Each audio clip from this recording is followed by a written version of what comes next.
O Senhor esteja convosco. Proclamação do Evangelho de Jesus Cristo segundo Mateus. Naquele tempo,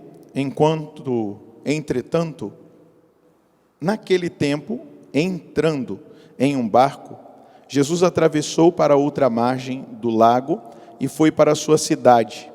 Apresentaram-lhe então um paralítico deitado numa cama. Vendo a fé que eles tinham, Jesus disse ao paralítico: coragem, filho, os teus pecados estão perdoados.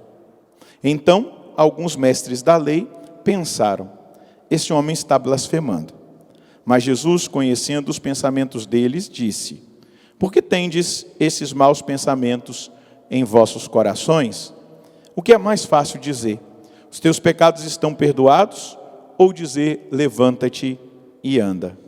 Pois bem, para que saibais que o Filho do Homem tem na terra poder de perdoar pecados, disse então ao paralítico: levanta-te, pega a tua cama e vai para a tua casa. O paralítico então se levantou e foi para a sua casa.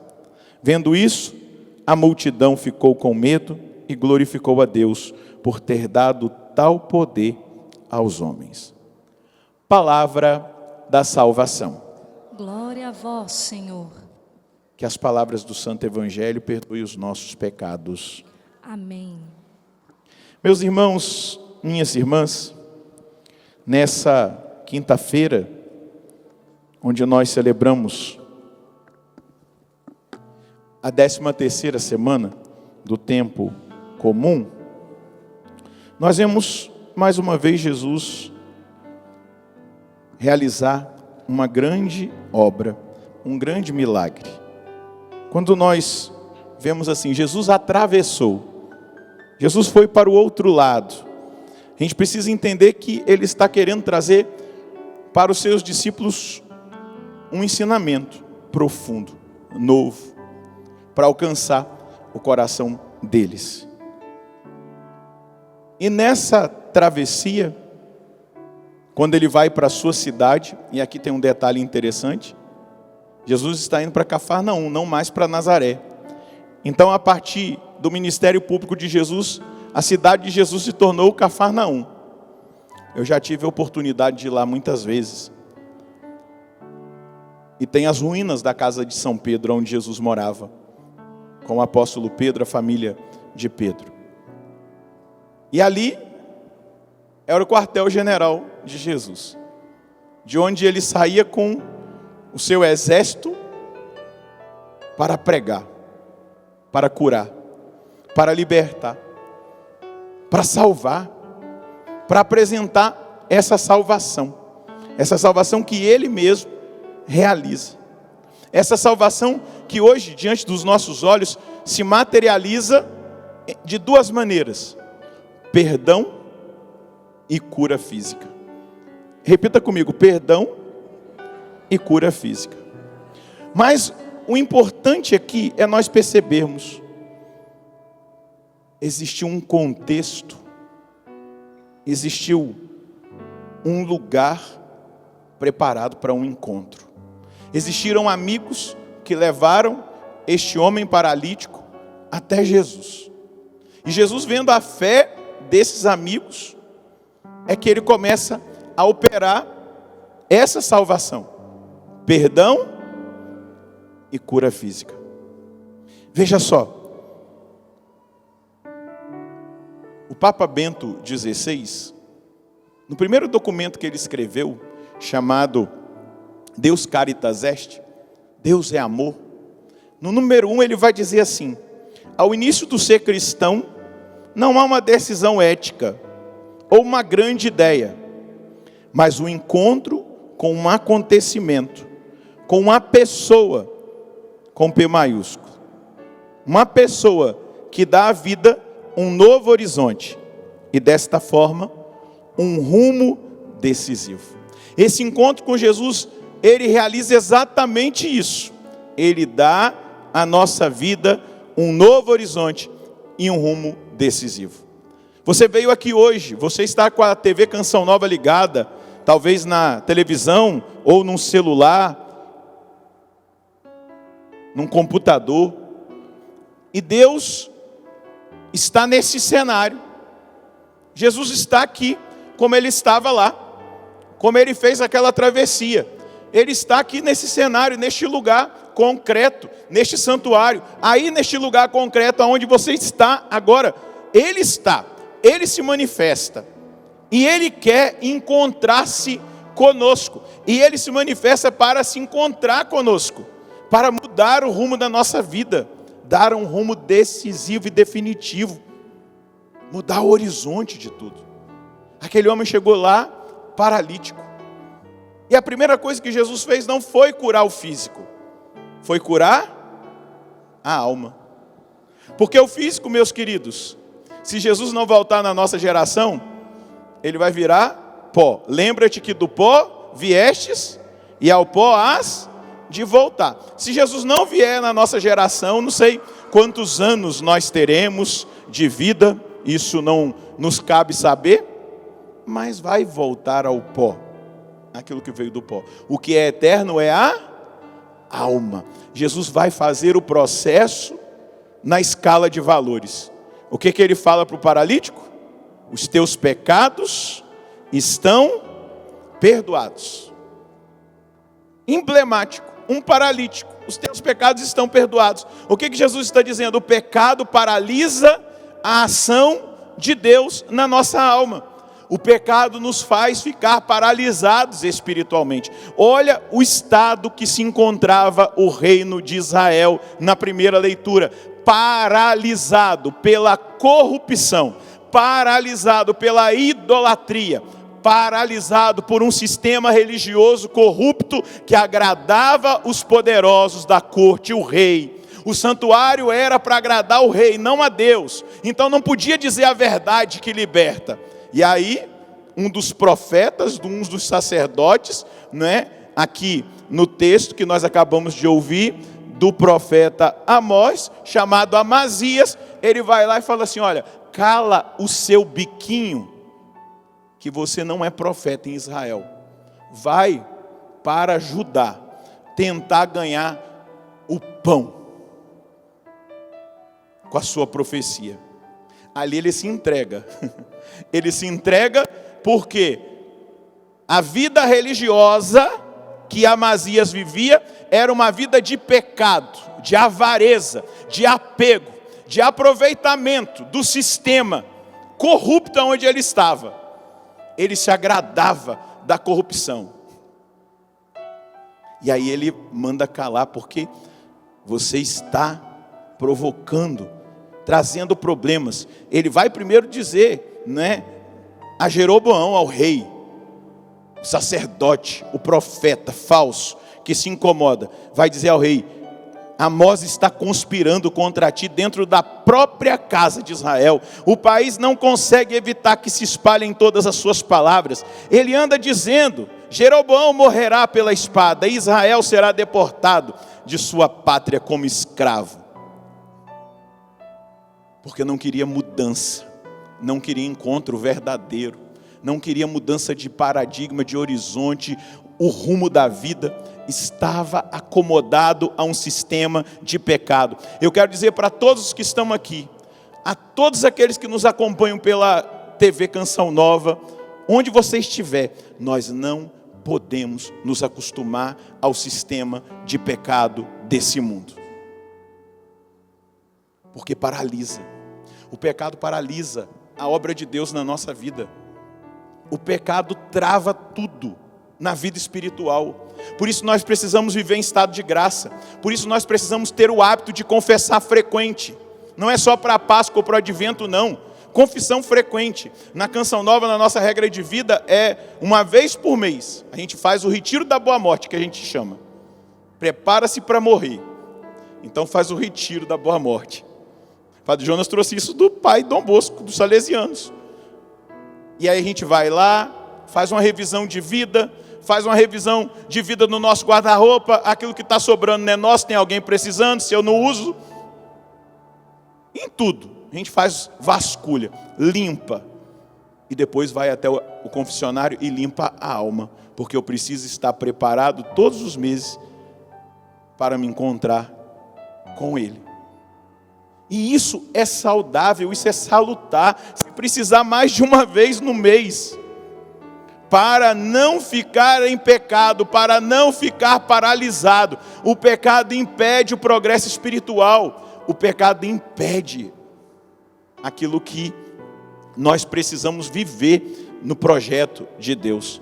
Olha só, vidente, sai e procura refúgio em Judá, onde possas ganhar teu pão e exercer sua profecia. Mas em Betel não deverás insistir em profetizar, porque aí fica o santuário do rei e a corte do reino. Aqui nós não queremos mudar. Sai fora daqui, vai ganhar o seu pão em outro lugar, achando que ele estava interessado em dinheiro e em pão. E olha a resposta. Ô queridinho, o seguinte, só para você saber, eu não sou profeta, nem filho de profeta. Eu sou pastor de gado, eu tenho trabalho, eu não sou um ator igual você não. Estou traduzindo para você entender na linguagem de hoje, tá? Eu tenho um trabalho, eu não sou um ator igual você não, que fica aproveitando dos manjares da mesa do rei, dos poderes da corte, se aproveitando. Não, eu trabalho, eu estava trabalhando, eu cultivo sicômoros, mas o Senhor me chamou quando eu tangia o rebanho, e o Senhor me disse, vai profetizar para Israel, meu povo. Sabe o que isso aqui significa? Vai profetizar para Israel, meu povo? Vai dizer para Israel que eu amo, e eu não quero que ele sofra. Vai dizer para Israel que ele precisa se converter, que ele tem que abandonar a idolatria, que ele tem que abandonar o sistema corrupto que eles se encontram. Vai dizer para Israel. Mas Israel não quis escutar. Amazias não quis ouvir. E olha o resultado do pecado, gente. Isso aqui é trágico. Isso aqui dá para a gente olhar para o que o pecado faz na alma de uma pessoa. E agora, olha a ousadia do profeta. Por quê? Ele não está ali por causa de homens. Deus usa dos que não são nada para confundir aqueles que pensam ser alguma coisa. Ele era apenas um vaqueiro, plantador de sicômoros. E ele vai dizer, e agora, ouve a palavra do Senhor. Tu dizes, não profetizes contra Israel, e não insinues palavras contra a casa de Isaque. Pois bem, isto diz o Senhor, tua mulher se prostituirá na cidade, teus filhos e filhas, olha o resultado do pecado, morte, tragédia. Teus filhos e filhas morrerão pela espada, tuas terras serão tomadas e loteadas, e tu mesmo morrerás em terra poluída. E Israel será levado para o cativeiro, para longe de seu país. Deus mandou o profeta, Deus proclamou a palavra, mas eles preferiram continuar nos pecados da corte, do rei Jeroboão. E é exatamente o que acontece, a ruína. O pecado arruína a nossa vida espiritual. O pecado arruína e nos coloca num cativeiro. Nós precisamos nos libertar desse cativeiro. Jesus, ele quer dizer para nós, Jesus tem sede de que nós tenhamos sede dele. Vai dizer Santo Agostinho, Jesus quer atrair a cada um de nós para o perdão. Ele quer gerar o arrependimento no nosso coração, porque ele não quer que nós fiquemos paralisados. Ele realiza primeiro a cura espiritual. Aí eles se questionam, mas quem é você para perdoar pecados? Para que vocês saibam. E aí ele usa um termo que os escribas sabiam muito bem o que significava. Para que vocês saibam que o Filho do Homem, quem é o Filho do Homem? O Messias. Para que vocês saibam que o Filho do Homem, que está lá no profeta Daniel, que foi revelado para aquele povo, para que vocês saibam que o Filho do Homem tem poder de perdoar pecados sobre a terra, eu digo a este homem, levanta-te, toma a tua cama e vai para a tua casa. E na mesma hora, o paralítico ficou curado. Mas qual foi a primeira paralisia a ser curada? A paralisia da alma. Então eu queria dizer no final dessa homilia, meu querido, minha querida, você que veio aqui no santuário para essa missa, talvez você não tenha percebido, se você se encontra em estado de pecado, há muito tempo que você não se confessa, especialmente se você se encontra em estado de pecado mortal. Pecado mortal é um pecado cometido contra um dos 10 mandamentos, onde eu tenha sido avisado, eu sabia que era pecado e mesmo assim eu escolhi fazer. Então a minha alma entra num estado de morte espiritual, da vida de Deus, da vida do Espírito na nossa alma. Acontece a paralisia, isso é um pecado mortal. Contra um dos 10 mandamentos, eu sei que fui avisado na minha consciência, mas eu escolhi fazer. Rompeu a caridade, paralisou tudo. Mas também um pecado venial. Santo Agostinho usa a imagem da neve. O pecado venial é como a neve, que vai caindo. Não tem problema não. Vai caindo, vai caindo. É tão bom quando a neve cai, aí você rola na neve, faz boneco de neve, mas passa 2, 3 dias, 4, 5, ela endurece. A gente vai, não, pecadinho não tem problema não, a gente comete pecadinho toda hora. Isso esfria o nosso relacionamento com Deus. Então hoje, o Senhor nos chama a entender que nós precisamos abrir o nosso coração. E deixa eu te dizer, é no sacramento da confissão. Deus deixou um sacramento para nós. Talvez você tenha se contaminado aí com a mentalidade protestante de que eu não confesso para homem não, eu confesso para Deus. Foi Jesus que disse aos apóstolos: a quem perdoardes os pecados, eles serão perdoados. Eles eram o quê? Eles eram anjos? Eles eram Deus ou eles eram homens? Oxe! Então, como é que você está dizendo? Não vou confessar para homem, porque não é realmente o homem. É o próprio Cristo que nos absolve, perdoa, decreta o desligamento de tudo aquilo que era pecado da nossa alma e nos introduz de novo na vida de Deus, no influxo da graça. Vai, que os teus pecados estão perdoados. Levanta e anda. Eu quero dizer para você, nós não somos chamados a viver e a nivelar nossa vida no rodapé. Nós somos chamados a viver uma vida em alto nível, nos ares, como as águias, numa vida espiritual crescente, numa determinada determinação pela santidade de vida, buscando o caminho da perfeição. Porque aquele que encontra Jesus, vai dizer Bento XVI, ele encontra-se com um acontecimento, com uma pessoa que dá à vida um novo rumo, um novo horizonte, e desta forma, um rumo decisivo. Eu só te peço uma coisa: não seja como Amazias, não seja como Jeroboão, não seja como o reino de Israel, que o profeta foi enviado, eles ouviram a profecia, mas não se arrependeram dos seus pecados.